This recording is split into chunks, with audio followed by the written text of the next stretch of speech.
கூட வந்தா உன்னுடைய வனாந்தரம் அசையும்.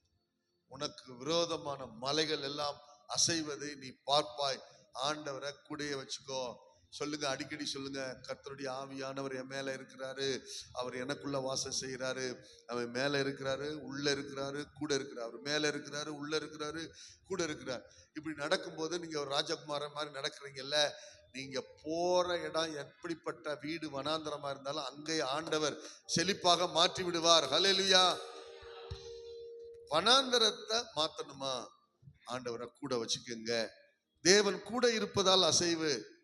கடைசியா துதியினால் ஒரு அசைவை பார்க்கிறோம். ஆண்டவர் கொடுக்கிற வார்த்தையை தான் நான் கொடுக்கிறேன். அப்போஸ்தலர் 16ஆம் அதிகாரத்தில் அதை வாசிங்க. இந்த பவுல் சீலாவும் 16:26. சடுதியிலே சிறைச்சாலையின் அஸ்திபாரங்கள் அசையும்படியாக, சடுதியிலே சிறைச்சாலையின் அஸ்திபாரங்கள் அசையும்படியாக பூமி மிகவும் அதிர்ந்தது. பூமி மிகவும் அதிர்ந்தது. ஹல்லேலூயா. கவனிங்கம்மா, சிறையிருப்புக்கு மத்தியில ஒரு அசைவு. இங்க பாருங்க, இங்க பாருங்க, நிமிர்ந்து பாருங்க. ஏதோ உங்களை கட்டி வச்சிருக்கு, ஏதோ ஒண்ணு உங்களை அசைய விட மாட்டேங்குது.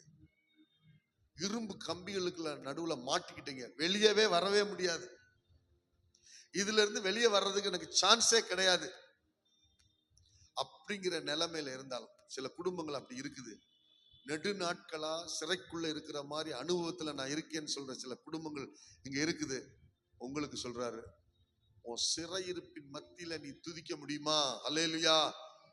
நல்ல 1000 ஸ்தோத்திர பலி புத்தகத்தை வாங்கிட்டு வந்து காலையில 1000, சாயங்காலம் 1000 நீங்க துதிச்சு பாருங்க. உங்களுடைய சிறையிருப்பு மாறுகிறத பார்ப்பீங்க. காயங்களோடு, வேதனைகளோடு, முறிவுகளோடு, அடிகளோடு, அந்த வேதனை மத்தியில தேவனை பாடி பவுலும் சீலாவும் துதித்த போது ஆண்டவரால தாங்க முடியல. என்னடா இவ்வளவு வேதனைப்படுகிற நேரத்துல என்ன உயர்த்துறான்.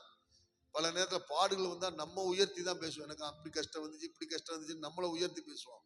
ஆனால் பாடுகளும் வேதனைகளும் வரும்போது அவன் ஆண்டவரை உயர்த்த உயர்த்த உயர்த்த பார்த்தீங்கன்னு சொன்னா, ஆண்டவர் அஸ்திபாரத்தை, சிறைச்சாலையின் அஸ்திபாரத்தை குலுக்கினார். ஹல்லேலூயா.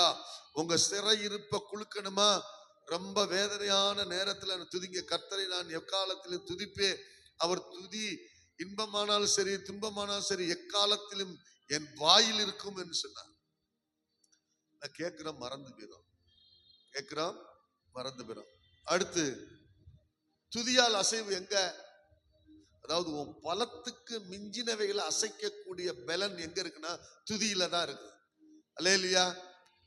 சிறையிருப்பு அப்படிதான்.